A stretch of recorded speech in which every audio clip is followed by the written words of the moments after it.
The summer sun was beating down hard that morning, and I remember kicking stones along the dusty path while Grandpa walked ahead of me with his old leather satchel. We were in northern Greece, a beautiful place full of gentle hills, olive, trees, and chirping cicadas. To be honest, I wasn't very excited to be there. I wanted to stay home and play video games, but Grandpa, an old archaeologist who spent his whole life hunting for fossils, kept telling me that this place held the beginning of a great story. At first, I didn't believe him. I mean, how could a dusty patch of land tell any story at all? But then, something strange happened. Grandpa was kneeling by a small trench, brushing away dirt from a large bone that had been sticking out of the ground. It looked big, much bigger than any animal bone I'd ever seen at school. He motioned me over with that excited, kid-like smile he only wore when he found something remarkable. "Come here, boy," he said. "This isn't just a bone. This might be the beginning of us." I knelt down beside him. He handed me a tiny brush and told me to be gentle. As I slowly swept away the remaining dirt, a large jawbone started appearing. It looked ancient, cracked by time, and buried deep. Grandpa's hands were trembling slightly. Years of knowledge danced in his eyes as he explained softly. Millions of years before humans ever existed, there was an ape named Auranopithecus, an ape. That might have been our earliest ancestor. That's when I felt it, that strange feeling in your chest when something incredible is happening and you're right in the middle of it. We didn't have modern tools or fancy scanners on that hilltop, just our hands, a few brushes, and Grandpa's wisdom. He told me that Auranopithecus, whose name basically means mountain ape, lived around 9 to 10 million years ago. Back then, Greece wasn't the quiet countryside it is today. It was a wild land filled with forests, rivers, and giant creatures roaming everywhere. As I carefully brushed the dirt away, I imagined those ancient forests, tall trees casting long shadows, strange birds screaming in the sky, huge rhinos lumbering around, and giant saber-toothed cats hiding in the bushes. And somewhere in that busy, primal world, an ape unlike any other was climbing trees, eating figs, and watching the world change. Grandpa started telling the story the way he always does, like he's right there inside of it. He said Auranopithecus wasn't just another ape. It was one of the first apes that looked a bit like modern humans. Not completely, of course. It still had strong jaws, huge teeth, and powerful arms for climbing. But its facial structure was slowly beginning to change. The brow ridges were different. The jaw shape started resembling what we see in early hominids. According to him, it's those tiny changes, unseen by most, that one day led to us. Suddenly, I stopped brushing and glanced at the dirt-stained jawbone under the sunlight. It felt like it was looking back at me, like it had a message. I was here, long before you, and thanks to me, you're here too. Grandpa leaned over and whispered something I'll never forget. "You know," he said, "there was a time when people believed all the origins of humankind were in Africa. And yes, a large part of evolution took place there. But then this ape showed up in Greece and shocked everyone, because its fossils were much older than early African hominids. Some started saying, what if the journey starts here? What if our earliest branch began in Europe?" It felt like the world suddenly got bigger and older. We placed the jawbone gently into a small protective box and carried it back to our temporary research tent. Inside, old maps were pinned to the walls with dates and red circles marking known fossil sites around the Mediterranean. Grandpa traced a line between Greece and Anatolia with his finger while he spoke. Million years ago, Europe and Africa were different worlds. Sea levels were rising and falling. Land bridges appeared and disappeared. Animals migrated between continents, and in those chaotic ages, the great apes were spreading. I stared at the dusty old map and tried to imagine a giant ape family traveling across unknown lands. No roads, no signs, just instinct, pushing them forward. That night, as we sat outside under a sky filled with endless stars, Grandpa told me more about Uranopithecus. They had to survive massive climate changes, he said, gently stirring the fire. Back then, the climate started drying up. Forests began turning into grassy plains, so the apes had to adapt. Some stayed in the trees, others began spending more time on the ground. That single decision, maybe it's what changed everything. He paused, stared at the sparks rising into the sky, and continued. Imagine an ape standing upright just a little longer to reach a fruit hanging higher, or watch for predators over tall grass. That extra moment of standing, it might have started the miracle of walking. I didn't say anything. My throat felt tight. The fire cracked quietly, and the night seemed to hold its breath. Thousands of miles away from our modern life full of phones, cars, and skyscrapers, the very first steps of humanity were being rehearsed silently by a brave ape adapting to a difficult world. Uranopithecus didn't know it was making history. It was just trying to survive. Grandpa then pulled out an old journal from his bag. The pages were yellow and fragile. He opened a page and showed me a sketch of Uranopithecus, a powerful ape sitting on a rocky ledge, gazing at a valley filled with wild animals. The expression on its face was calm, almost thoughtful. He handed me the journal. "This," he whispered, "is where we begin. Not with kings or cities, not even with tools or fire, but with a quiet creature watching the world, trying to understand it." The wind blew softly. The fire flickered. I looked at the sketch again and noticed something. Even though the drawing showed an ape, its eyes looked strangely human. At that moment, I realized something I had never considered. All of us, no matter who we are, where we live, or how different we seem, share a deep, ancient connection. We come from the same long journey, a journey that didn't start with language or technology, but with a single curious creature standing on a rocky hill millions of years ago. And for the first time in my life, I wasn't bored anymore. I felt grateful. Grateful that out of all places in the world, I got to stand in the land where the first chapter of humanity may have begun. Grandpa smiled at me knowingly. "Tomorrow," he said, closing the journal, "we'll dig a little deeper, because this is only the beginning of the story." The stars shimmered above us. Millions of tiny lights spread across the sky, just like the endless moments of time that brought us here. And somewhere, sleeping beneath the ground, the rest of Uranopithecus waited, ready to reveal the next piece of our incredible story. The next morning, before the sun even warmed the hills, Grandpa woke me up with a soft tap on the shoulder. "Come on," he whispered. "Today we travel back 9 million years. We didn't go to the trench right away. Instead, he led me to a quiet hill overlooking the entire valley. The air was still cool and fresh, and for a moment nothing moved. No birds, no insects, not even a single leaf. Grandpa told me to close my eyes. "Try to erase everything you know," he said, "and imagine this place, long before humans." So, I did. When I opened my eyes again, the valley had changed inside my mind. Thick forests covered the hills. Enormous trees rose like green towers. Streams sparkled through the foliage, and strange sounds echoed all around. The deep growl of ancient predators, the screech of huge birds flying overhead, the distant thunder of massive hoofed animals moving in herds, and right there, at the edge of the forest, stood Uranopithecus. It was bigger than the apes I'd seen in books, broad-chested and muscular. Its thick black fur shimmered in the sunlight as it moved through the trees, stepping carefully on strong knuckles.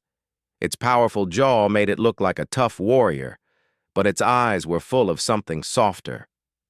Awareness. Grandpa started to speak again, his voice calm and slow.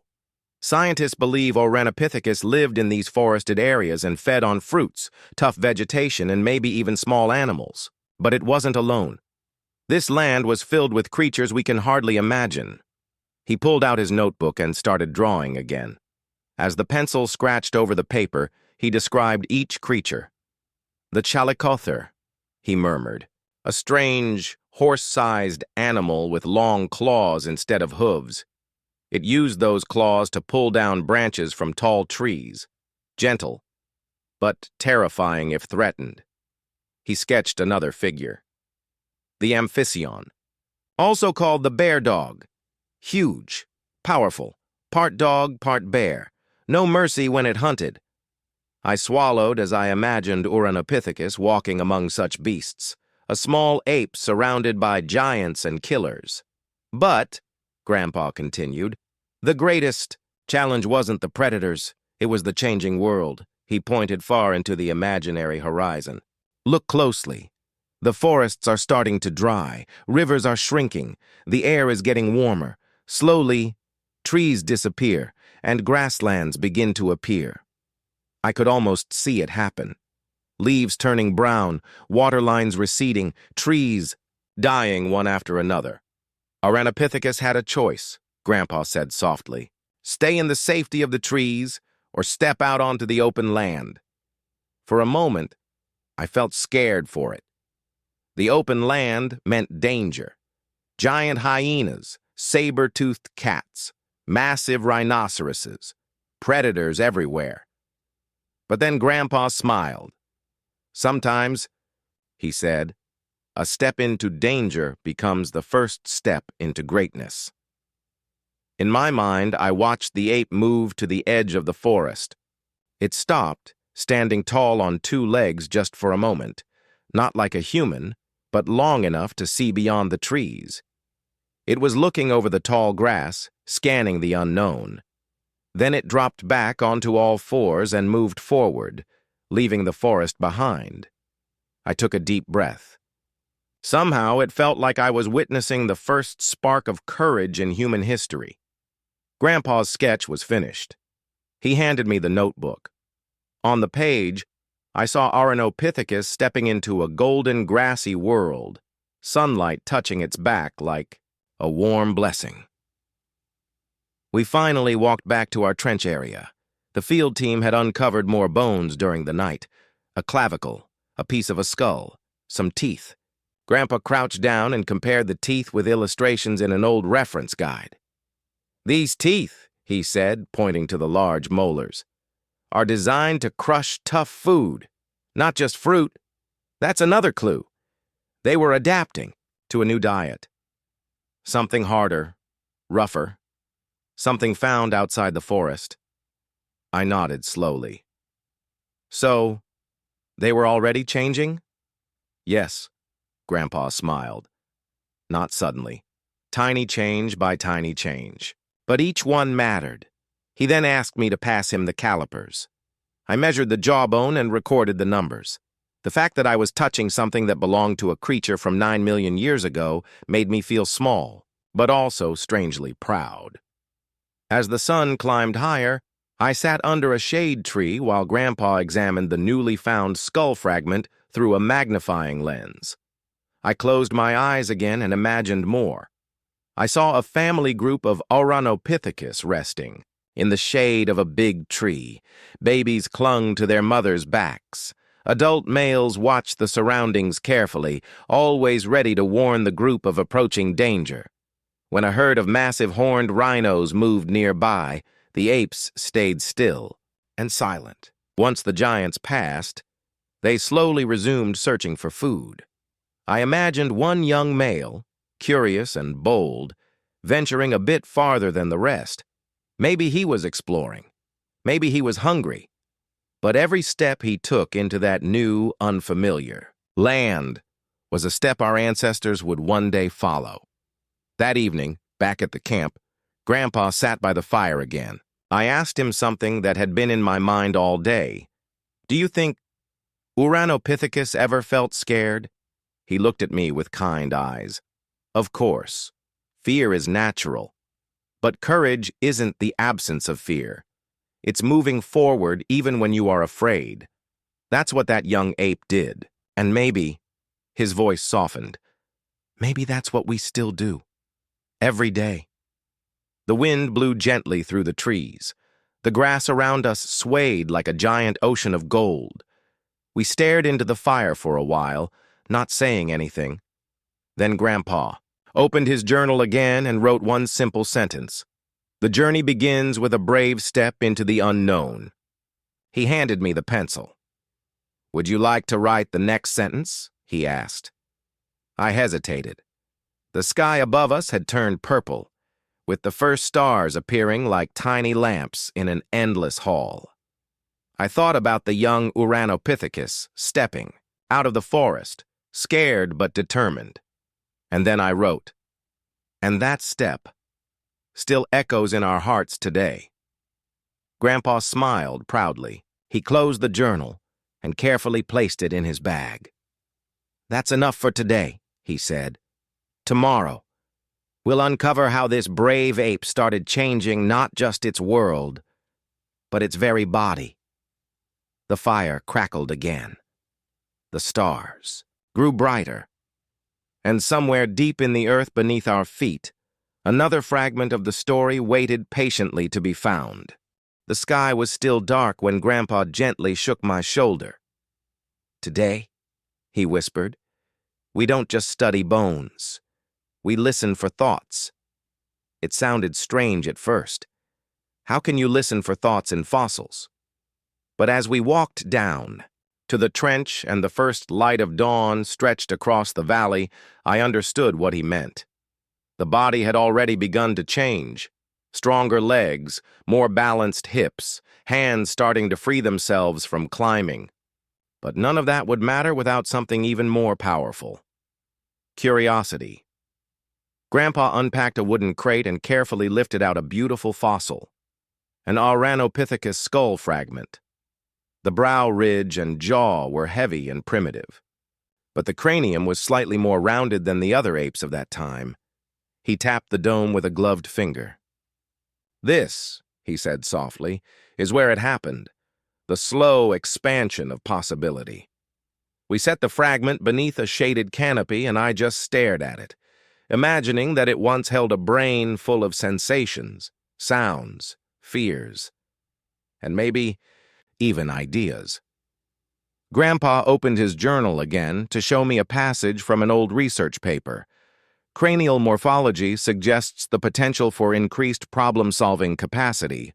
I asked him what that meant. He smiled. It means that maybe Auranopithecus wasn't just reacting to the world. It was beginning to think about it. He told me to imagine a group of these apes sitting in the shade of a tree. The day is hot. The fruits up in the branches are too high to reach. In the past, most apes would simply move on. But one Auranopithecus stops, looks around, and picks up a fallen branch from the ground. It raises the branch, pushes it against the tree, and knocks down a few ripe fruits, not by accident, by intention. That tiny moment, barely noticeable, is the first spark of intelligence. A breeze moved across the trench, as if the earth itself was nodding in agreement. Grandpa asked me to help record a few measurements. As we worked, he explained, something that made my skin tingle. Most animals survive by instinct alone, but somewhere in this ancient ape, instinct met curiosity, and that's when everything began to change. He showed me other skull fragments from similar regions, slightly larger cranial volume, subtly different shapes. Small changes, but consistent changes. It was like the brain was slowly waking up. During our lunch break, we climbed up the hill overlooking the valley again. Grandpa told me to close my eyes. Now, he said, try to imagine being Auranopithecus. So I did. For a moment, I felt my hands gripping rough tree bark, my nostrils filled with the scent of wet leaves and ripe figs. My ears caught distant roars and bird calls. But this time, there was something new inside me. A question, not spoken with words and but felt deep in the bones. What if that branch could be used to knock down fruit? What if standing a little longer? Let me see farther. What if following that migrating herd led to better water? It wasn't just survival anymore. It was the birth of possibility. When I opened my eyes, Grandpa was staring at the same valley, as if he could see all those what-ifs floating in the air. Once the mind begins to ask questions, he said gently, nothing in the world stays the same. That afternoon, we examined a small stone we had found near the bones the day before. It wasn't shaped like a tool, at least not yet, but one edge was worn smooth, as if it had been held over and over again. Grandpa touched it with his thumb. Maybe it was just a comfort object, or maybe it was the beginning of using the world in new ways. He placed the stone next to the skull fragment and whispered, "First comes curiosity, then comes creativity." The wind blew softly across the tent, and for a moment I imagined that stone in the hand of an ape, not just as a thing to hold, but as a thing to use. By the time the sun began to sink beyond the hills, we had finished, cataloging the cranial fragments and potential handled stones. Before packing them away, Grandpa picked up the skull one more time. "If you listen closely," he said, "you can almost hear an ancient thought whispering from inside this bone." He closed his eyes and repeated that word again, curiosity. That night around the fire, he passed me the journal. On a fresh page, he had drawn an Ornithopithecus, holding a branch, looking toward a distant, shimmering lake, not by pure instinct, but with purpose. Below it, he wrote, "The body stepped forward. The mind looked ahead." He handed me the pencil and waited. I stared at the fire and thought about that strange sensation I felt on the hill. The feeling of asking what if for the very first time. Then I wrote. And in that simple question, a new world began. Grandpa smiled. He closed the journal softly, as if protecting a fragile secret. "Tomorrow," he said quietly, "we uncover how that new world led to the next great leap. The power to connect." Somewhere in the darkness, an owl called out, a sharp, echoing sound, and I wondered if an ancient ape once looked up at a night like this and felt the same sense of wonder. The next morning, I woke up before Grandpa did. For a few minutes, I just stood outside the tent, watching the first light spill across the valley. There was something different in the air, not just excitement, but a kind of quiet respect. Like I wasn't just visiting a fossil site, I was stepping into an ancient memory. When Grandpa joined me, he didn't say a word. He simply handed me a small trowel and pointed toward the trench. We both knew, without speaking, that today might reveal something important. As we carefully dug around the marked area, a curved shape began to appear in the dry soil. Slowly, patiently. Grandpa removed the remaining dirt, and then he whispered, "A femur." I didn't immediately understand why this mattered so much. It was a large thigh bone, cracked and weathered, like any other fossil. But Grandpa's expression told me it was more than that. He lifted it gently, turning it over in his hands as if it were made of glass. Finally, he looked at me and said in a hushed voice, "This might show the moment the world began to stand." I stared at him in confusion. Grandpa placed the bone next to a modern human femur replica he kept in his bag. "Look," he said, pointing at the angle and thickness. "See how this one is slightly different from other ape femurs? It's stronger, shaped in a way that suggests more weight was placed on it, which means..." His eyes lit up. "Ornithopithecus may have been spending more time upright." I froze. "You mean walking?" "Not the way we walk," Grandpa explained. "More like short bursts of bipedal movement, maybe to carry food, maybe to look over tall grass." But even a few steps on two legs is the beginning of a miracle. Suddenly, that cracked old bone didn't look ordinary anymore. It looked like the first hint of something extraordinary, the first spark of human movement. Grandpa asked me to hold it while he took photographs. As I wrapped both hands around it, I imagined the living muscle and skin that once covered it. I imagined the ape walking across a dry plain, back straight, lifting its head a little higher to see farther than its ancestors ever could. And for a split second, I felt connected to that ancient step, as though my own legs remembered where they came from. Grandpa started talking again, his voice gentle and steady. You know, scientists still debate this. Some say Organopithecus was fully arboreal, living in trees. Others believe it occasionally walked on the ground. But these bones, they tell their own story. A story of transition. He pointed at a fossilized pelvis fragment we had found the day before. The pelvis also shows adaptation, slightly wider, more stable, perfect for balancing on two legs, even if just for a few moments at a time. I asked him if those few moments really mattered. He nodded. Oh yes, history is built from tiny decisions repeated over countless generations. At first, maybe, only one or two apes took those steps. But the next generation did it a little more, and the next, even more. Thousands of years later, walking became natural. And with walking came free hands. And with free hands, tools, fire, art, everything. For the rest of the day, I helped label and catalog the bones. Every time I picked up a fragment, I imagined the small changes it represented. Stronger legs, more balanced hips, shorter fingers, longer strides.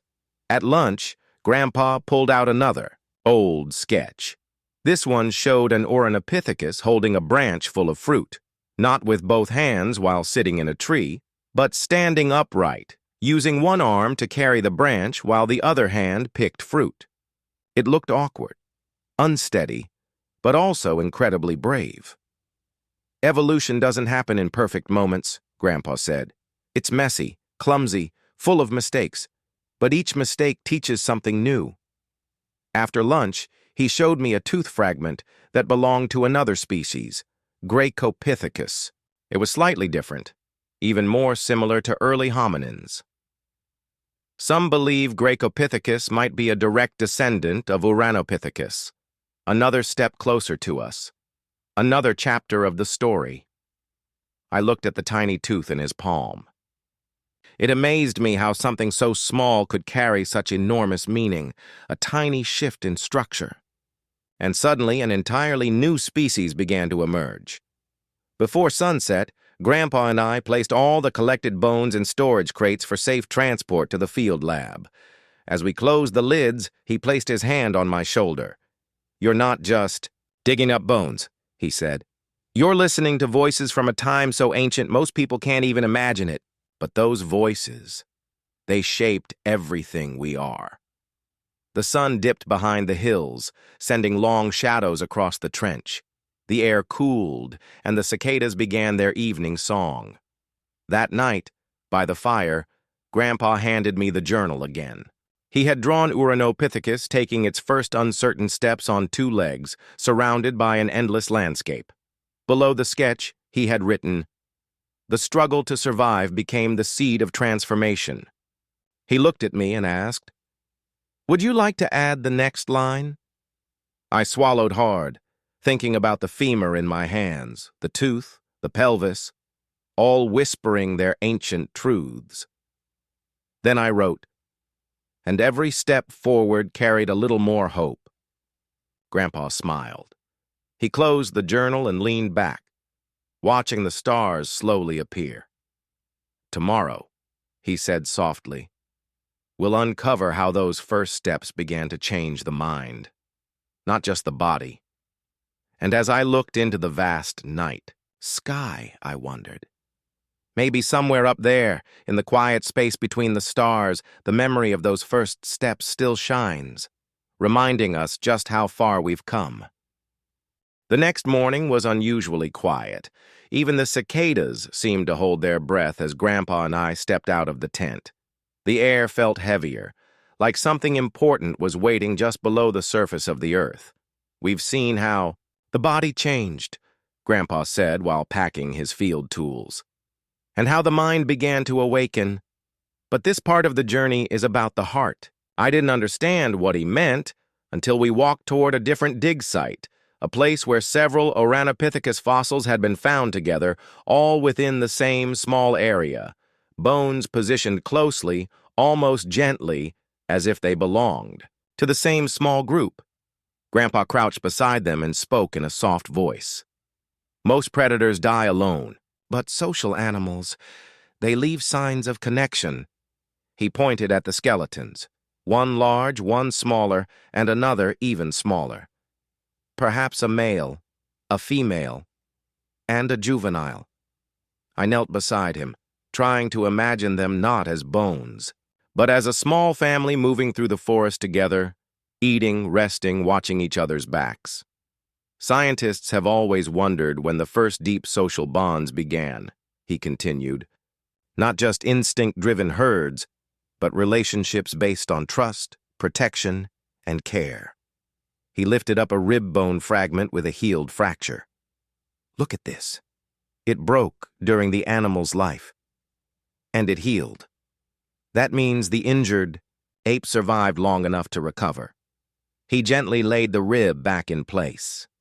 And in a world full of predators, no one survives a serious injury alone. For a long moment, we just sat there, listening to the wind rustle through the grass above, the buried past. I pictured a wounded Auranopithecus struggling to walk, another member of the group slowing its pace so the injured one wouldn't be left behind. Maybe even sharing food, a simple act of kindness. 9 million years ago. Grandpa finally stood and brushed off his knees. That's how it begins.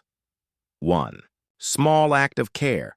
One moment when survival is not just me, but us. He marked the site on his map and handed me a small notebook. Write what you see, not with your eyes, but with your heart. I hesitated and looked at the dense cluster of bones again. And suddenly I saw it. A mother grooming her child under the shade of a tree. A male keeping watch while the others sleep. An injured member leaning gently against a stronger shoulder as they cross the plains. I wrote down each image as if I were describing a scene from a long-forgotten memory. Later, back at camp, Grandpa poured 2 cups of warm sage tea and sat beside me by the fire pit. There's a reason humans are still here, he said, staring at the flickering flames. We are not the fastest, not the strongest, but we care for one another. That is our greatest strength, and perhaps it began long before we called ourselves human. He told me about modern primatology studies, how apes groom each other to build trust, how they comfort those who are afraid, how they even mourn the dead. But somewhere along the evolutionary path, he explained, those behaviors deepened. They turned into genuine empathy, into family, into community. He paused, and his voice grew softer. What if Auranopithecus was not just the beginning of our body and mind, but also the beginning of our compassion? The fire crackled softly, sending tiny sparks into the darkening sky. I watched them rise and disappear like little pieces of memory. Just before bed, Grandpa opened the journal again. This time, he sketched a scene of 3 Auranopithecus figures sitting close together under a lone tree. One is injured, its arm hanging limply. The other 2 are gently touching it. Above them, the sky stretches wide and empty, yet strangely full of hope. Under the drawing, Grandpa wrote, "In the struggle for survival, they discovered the strength of together." He handed me the pencil. I thought of every moment in my own life when someone helped me, when Mom wrapped a bandage around my scraped knee, when Grandpa held my hand crossing a busy street, when a friend stayed with me even when I was afraid. Then I wrote. And in that shared heartbeat, the first humans began to rise. Grandpa looked at the words and nodded, his eyes shining a little.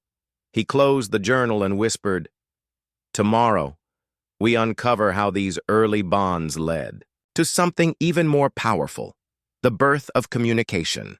As I lay in my sleeping bag that night, listening to the soft wind outside the tent, I imagined that small family of Ornithopithecus sleeping close together beneath the stars, keeping each other warm, safe, alive. And just before I drifted into sleep, I heard something in the back of my mind. Not words, but a gentle, ancient feeling. You are never alone.